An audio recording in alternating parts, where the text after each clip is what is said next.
The only ones who gods care about is themselves.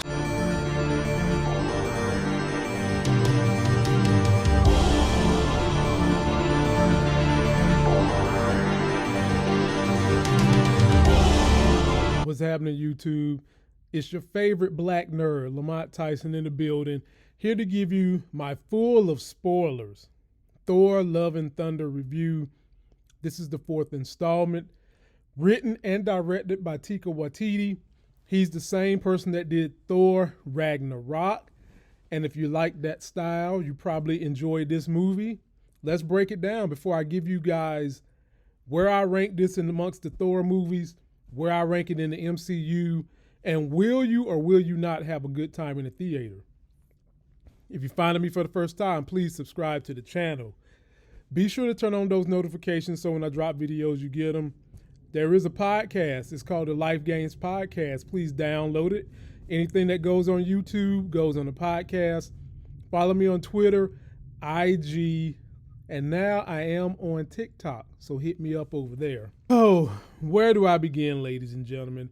I try to stay away from everybody's reviews when these movies come out because I don't want to be jaded or have any form of bias. Now, I do pick apart the trailers. I know a lot of my review brethren don't even like to do that, but hell, I do. I enjoy getting up in the menagerie of the trailers and trying to figure out and guess stuff. That's part of what makes me a good YouTuber.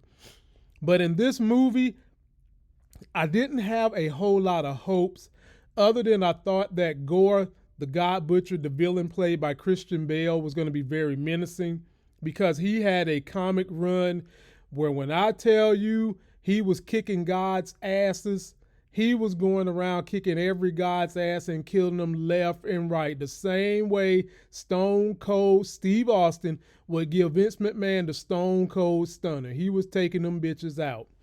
And this movie starts out right in his story where he's on a barren wasteland of a planet. It looked like it could be Mars. His mom died and told him to just believe in the gods and worship the gods and they'll protect you. And then what happens? His daughter dies right there in his arms. He winds up going to an oasis and he sees this damn fool, the sun god. Look at this fool, right for the death. And sun god done had a battle with someone carrying the Necro Sword, ladies and gentlemen. Now, what's making some of us comic book nerds a little upset, the origin of that Necro Sword is from Null. He is the god that created the symbiote. He is where that sword comes from, giving its wielder unlimited amounts of power. Take out gods, do whatever the hell you want to. And in the comics, he had this really, really big power he would do with that sword called the God Bomb that we didn't get to see in this movie, but I'm sure that they're going to show it to us later on. So he's mad with this god because this god was nowhere to be found when his family was dying, and he sees the sword calls out to him, he grabs the damn sword, and boom, he kills this god. And from there, he goes on a tirade, killing gods all over the place. Now, mind you, when you grab that sword is just like the symbiote that took over Eddie Brock and Venom. It begins to control you. In the beginning, you have some control, but in the end, it takes you over. And so then we find Thor hanging out with the Guardians of the Galaxy. Now, if you are a big Guardians of the Galaxy fan, and you actually thought that you was going to get a whole lot of Guardians, I hope one of your nerd buddies told you wrong, because this was a Thor movie. And what parts of Guardians we got wasn't a very lot. And I like how they let Mr. Rocks, is what I call him, he narrated most of this whole thing. And he's just kind of talking about how Thor spent some time with the Guardians, and his time with the Guardians was basically Thor running the ship. Because Thor right now, he's like God level powerful because Odin is gone. And that's why this movie was done in space, because you couldn't have a battle with someone this powerful on Earth. And so him and the Guardians are fighting these alien groups trying to take over another alien group that has had its gods killed.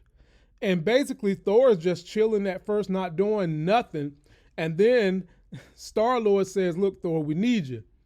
Immediately, Thor jumps into action, handles the damn battle all by itself. Just boom, one clean swoop. Guardians shooting and throwing every damn thing but the kitchen sink at these guys and getting their asses handed to them. Thor grabs Stormbreaker, ends the battle quickly, but he destroys their post. And at the end of the day, they gave him these two goats that just wouldn't shut the hell up. If you haven't seen the movie, you're going to get tired of those goats very quickly. But during that scene, what was very important was Thor broke up with the Guardians. I was wondering really how long was Thor going to be with the Guardians? How could they do continuity with him being at the Guardians? And he's damn near a god. He's a god. I mean, Thor is going to have to be one of the pieces as we start going into this next phase 4 of the Marvel Cinematic Universe that has to become a leader because he is so powerful. And they showed it to you over and over in this movie, just how awesomely powered Thor is. He breaks up with the Guardians and tells them they need to find love. He needs to find love. And during this same battle, he actually saw a lady Sith on a planet that she was chasing, Gorr the God Butcher, and she lost her arm on that planet. And Thor's about to go and get her because that's his people. He loves them. And then him and the Guardians part ways. And then we get on to Natalie Portman, who you guys have heard me call her Natalie Ruined Thor Portman in the past. I'm going to take that back this movie because I actually liked her in this movie. I actually felt like she did a good job in this movie of playing Thor. And in this movie, she has cancer. Now, mind you, she is one of the smartest people on the planet. Dr. Eric Selvin has been trying to help her overcome her cancer. He's no help. He can't do nothing to help. And the same Asian lady that was there with the creation of Vision is actually a doctor in this movie. Make sure you guys check her out because she's working with Thor and Lady Thor to come up with a cure for her cancer, and they're not able to do that. And so she has the bright idea that, you know what, maybe I can wield Mjolnir, and then that would help me cure my cancer, because she's reading one of her books where it says if you can wield the hammer, your cancer can be cured and all kinds of stuff. And so she goes on a trip now because you guys know Asgard is on Earth, and Asgard right now is one of the foremost touring places in all of the world. I can easily see Disney having this fake Asgard in a theme park sooner or later for the little children to go and blow all their parents' money, because in the movie, it's a great place to come to. She goes there, and it's almost like Mjolnir is talking to her. He's in pieces at first. He reconstructs himself, and then she's able to wield the hammer. And then we get the first scene where we see Thor and her together fighting Gorr the God Butcher, who now has that sword, and he now can control and wield shadow monsters. I mean, homeboy digs his sword in the ground, and wherever there's darkness and a shadow, he can create a damn monster out of nothing. Do you hear me? So if you hate spiders, you hate cockroaches, stuff like that, this MF can make critters come out of the ground that look just like the roaches that you see in the hood. He is pulling them out.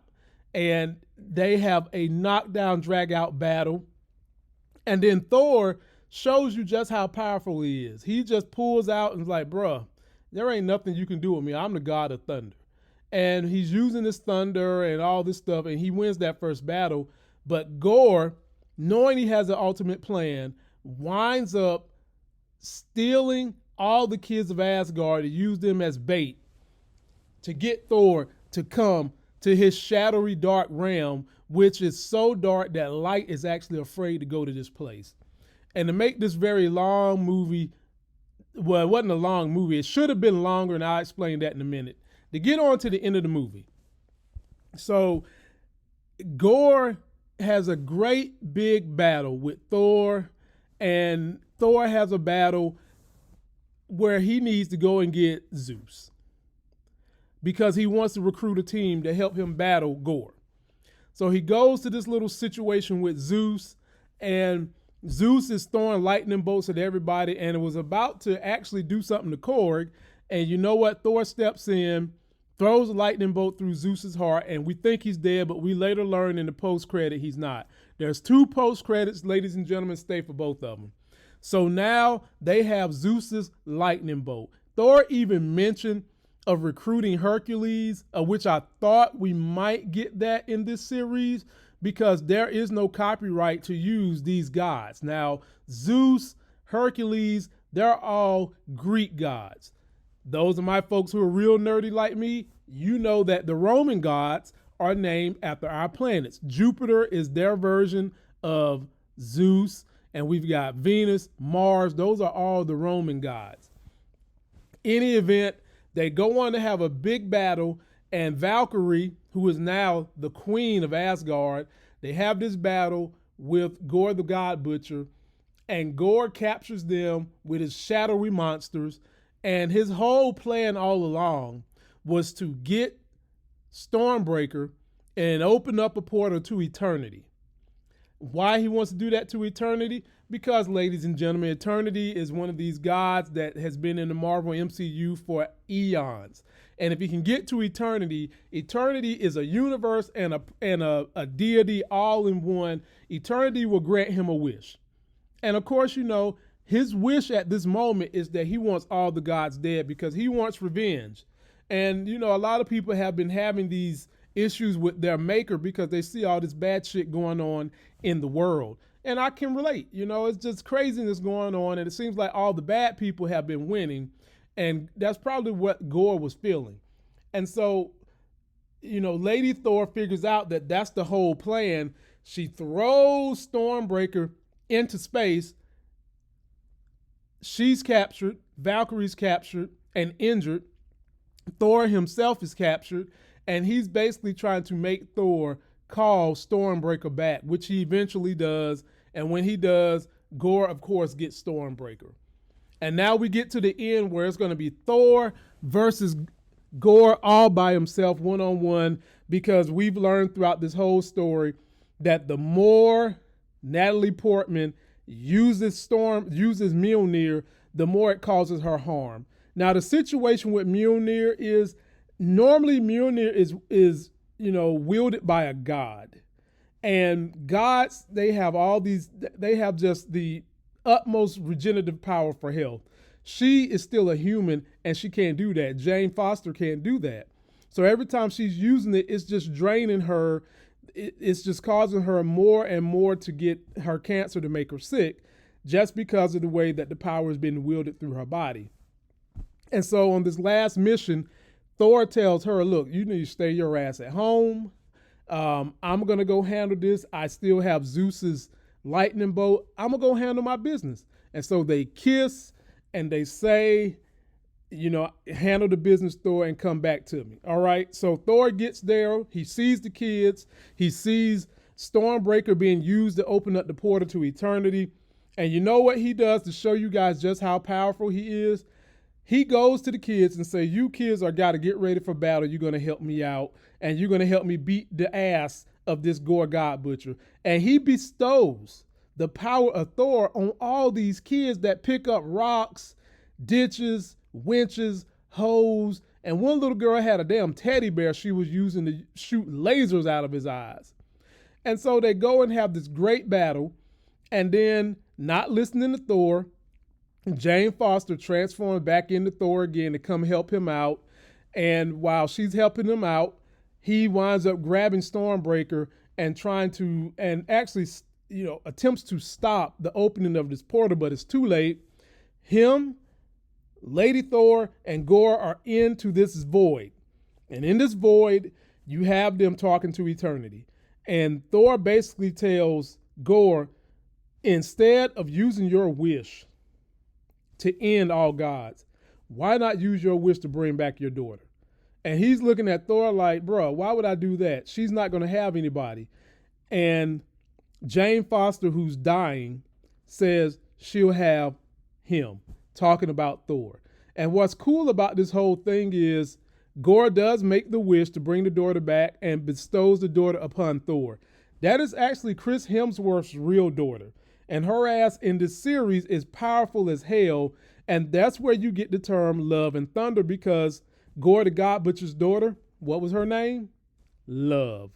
And now Thor basically has himself a niece that he's taking care of. And for those of you that know the comics well, you know that Jane Foster is probably really not dead. She later comes back in the comics as Valkyrie and winds up staying with Thor. And I believe they might go that route this time. She's going to come back and they're going to raise love together and they're going to be one big happy family. And we might even see Gorr the God Butcher. Now, here's my issues with the movie. I felt like it could have been a little longer. And I think that they didn't go long because people complain too much about these movies being long. Because Gorr the God Butcher is a real good villain. Anytime you can see where a villain could possibly have a motive that is right to do wrong, and that's exactly what he had, you can get behind that villain. And in the comics, he had a good ass run. And so I felt like they should have made this one just a little longer so that we could have got more of Christian Bale playing Gorr the God Butcher on screen, because he was excellent. Loved every minute of seeing him on the screen. Loved his evilness. I loved the makeup they used with him. I loved everything. I just wish that Sony would have shared some rights to this sword so that we could have seen No, and maybe we'll see that in the future, but I digress. I thought that some of the CGI in this thing was a little wonky. It didn't take away from the movie too bad. I just thought that some of it could have been better. And overall, I like the soundtrack. I like the music they played when Fat Thor was getting in shape, kind of like an 80s theme music, like he was Richard Simmons, throwing the rope, shaking the chain. I loved all that. But at the end of the day, something just didn't land home with me with this movie. And so right now, I'm still telling you guys, Thor Ragnarok for me was a better movie than this. I enjoyed that. That would be my number one Thor movie. This would be number two. And for those of you that love to pick on me, I still like Thor the Dark World, and I don't give a damn what y'all say. I got Thor Dark World as my number 3 Thor movie, and my number 4 would be the first Thor. And so on a life gain scale of 0 to 10, 10 being the best, I give this one a 6.8. It was entertaining. And the way I judge some movies is, do I fall asleep as a 42-year-old adult who has a busy life and a 2-year-old kid? If I don't fall asleep, you hit a great home run. If I do fall asleep, even if it's for a damn eye blinking, there was something a little off about the movie. And ladies and gentlemen, I did fall asleep. But post me your comments on what you think. The movie's serviceable. Don't get me wrong. I'm not saying it's a bad movie. That is not what I'm saying at all. I'm just saying it felt like it was missing something, and I think what it was missing was more time. But let me know about the Easter eggs they had in here. You've seen Celestials, all kinds of other great Easter eggs in this movie, and I might go back and point those out depending upon how this video does. Don't forget to like the video, comment, subscribe, get that life gain. Let me know what you think about Thor, Love, and Thunder. And until that next Sex is Hell video, I'll see you.